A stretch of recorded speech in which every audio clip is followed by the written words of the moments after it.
Bom dia a todos. Quero agradecer o convite aqui da Comissão de Direitos Humanos para estar participando aqui dessa audiência pública, em especial aqui o senador Paulo Paim e demais componentes aqui da mesa. Para falar sobre um pouco sobre mobilidade urbana, que vamos dizer, é um tema importante nessa discussão, e que os trabalhadores são elemento fundamental nessa mobilidade, porque não se faz mobilidade urbana, vamos dizer, transporte coletivo sem trabalhador, sem o motorista, sem o cobrador, sem o piloto do trem. Então, é essencial que o trabalhador hoje é envolvido. Da mesma forma, a importância que a mobilidade urbana tem no seu deslocamento, vamos dizer, casa-trabalho de todos os trabalhadores no país. Hoje, nós já temos uma política nacional de mobilidade urbana, que é a Lei 2.587 de 2012. É um marco regulatório importante na mobilidade urbana, onde ela organiza todo o sistema de mobilidade urbana do país, onde coloca-se os princípios, diretrizes e como deve ser a mobilidade urbana no país. Eu queria falar um pouquinho sobre a política nacional.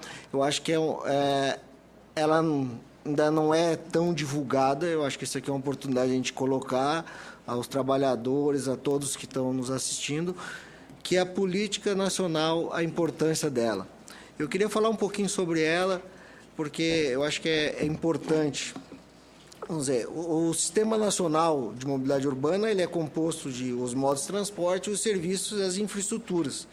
Então, isso resulta no deslocamento de pessoas e cargas no território do município. Vamos dizer, a gente está tratando aqui um território menor como sendo do município. E ela tem alguns princípios, eu queria colocar alguns aqui que são importantes, que é a acessibilidade universal. Acho que isso é importante, a mobilidade trazer essa acessibilidade para todos.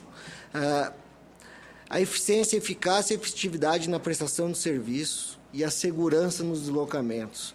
São alguns dos princípios que eu acho que é importante. A equidade no acesso ao transporte público também é muito importante. A lei, ela prioriza o não motorizado sobre o motorizado, o transporte público sobre o transporte individual. Então, hoje se tem, no Brasil, um transporte público que ainda não tem aquela qualidade que eu acho que deveria ter, e o transporte não motorizado também não apresenta. Hoje a gente anda no Brasil, as calçadas não são o melhor lugar para se andar, as ruas estão com um transporte individual, muito carro, então congestionamentos e tudo.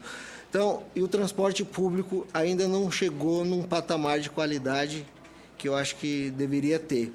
Então, hoje o Ministério trabalha muito para que esse aumento da qualidade dos serviços. Isso resulta em diretrizes da política, que é o planejamento. Eu acho que esse é o item essencial hoje no país, uma falta de planejamento nas cidades brasileiras no transporte público e na mobilidade urbana como um todo. Quer dizer, falta planejamento.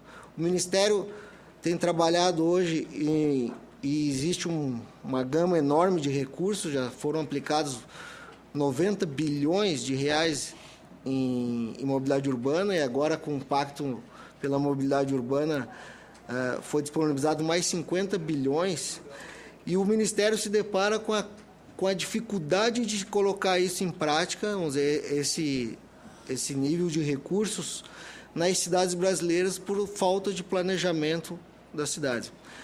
Por que falta planejamento? O Brasil ficou um longo tempo sem investir em mobilidade urbana, e a partir de 2009 começou-se a investir maciçamente nesse modal,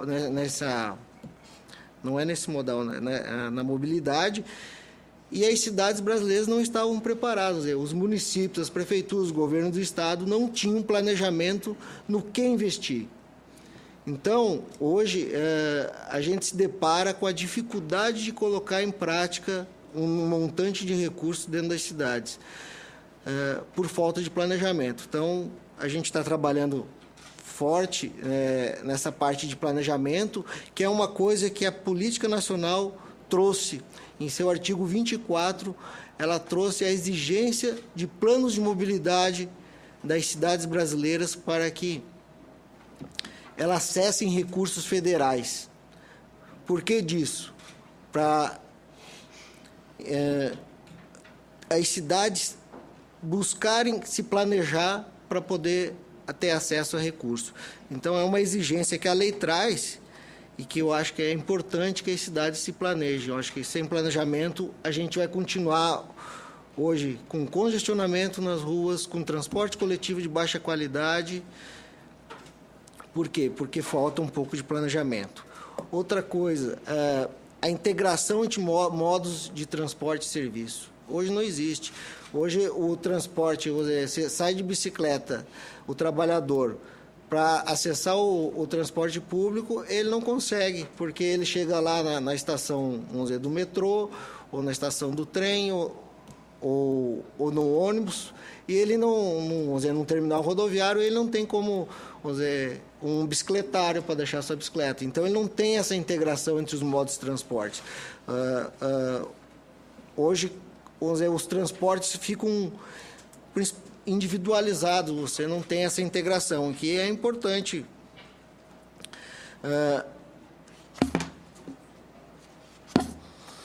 A política tarifária é outro ponto que está sendo debatido dentro do Pacto pela Mobilidade Urbana, que é a redução da tarifa pública.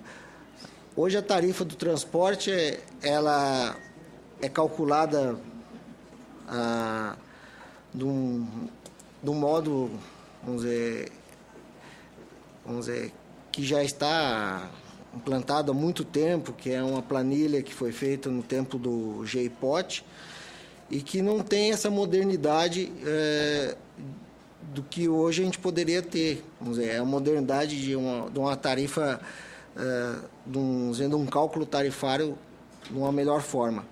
Então, o que a lei traz é que hoje devem ser colocados nas cidades, ser feita a concessão dos transportes. E isso é feito, vamos dizer, na maioria das cidades hoje ainda não tem essa concessão de transportes. Hoje é mais permissão, e algumas cidades já fizeram, como Brasília fez recentemente. É um trabalho que não foi fácil, acho que é difícil se mudar o modo de se fazer isso, mas foi muito importante, porque a tarifa e o transporte foi muito mais organizado. Então, essa organização do transporte é importante.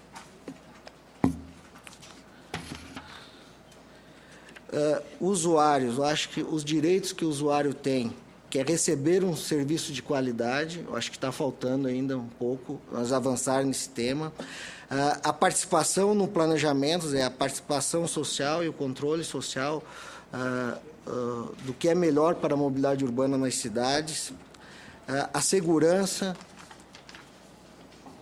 e a informação. Hoje a gente não tem nem informação, às vezes, dentro do sistema de transporte. Às vezes você chega num ponto de ônibus, não sabe que ônibus que passa lá e nem para onde é que vai. Então, acho que isso aí é um avanço que deve ser feito nas cidades, é você ter essa informação do usuário. Tá? A lei também traz as atribuições aos entes. Eu escutei aqui do colega aqui sobre que não existia essa atribuição dos entes federativos. A lei traz o que cada ente tem a sua responsabilidade, vamos dizer, a União, o Estado e o município. Eu queria falar mais um pouquinho aqui sobre o Pacto pela Mobilidade Urbana, que ele tem 3 eixos, que é o eixo da menor tarifa, mais qualidade e maior participação em controle social. Em mais qualidade e de serviço, o governo está investindo 50 bilhões de reais para que se implante esse pacto. Isso aí é infraestrutura de sistema de transporte. Ele está investindo em metrô, em BRT, em corredor de ônibus, em VLT, em monotrilho e vários sistemas de transporte. A menor tarifa foi criado um grupo de trabalho junto ao CAF, né, que é o Conselho de Articulação Federativa, para trabalhar essa parte de redução da tarifa. O governo já fez algumas atuações, que foi desonerar a folha e foi feita uma desoneração tributária, que foi a redução do PIS e CONFINS a alíquota zero. E uma outra parte, que é a maior participação em controle social, que a lei já traz, a importância de que tenha conselhos municipais de transporte e mobilidade urbana, para que a comunidade trabalhe esse tema de mobilidade urbana. Acho que o meu tempo está acabando aqui. Eu queria agradecer a oportunidade de falar um pouquinho aqui. Obrigado.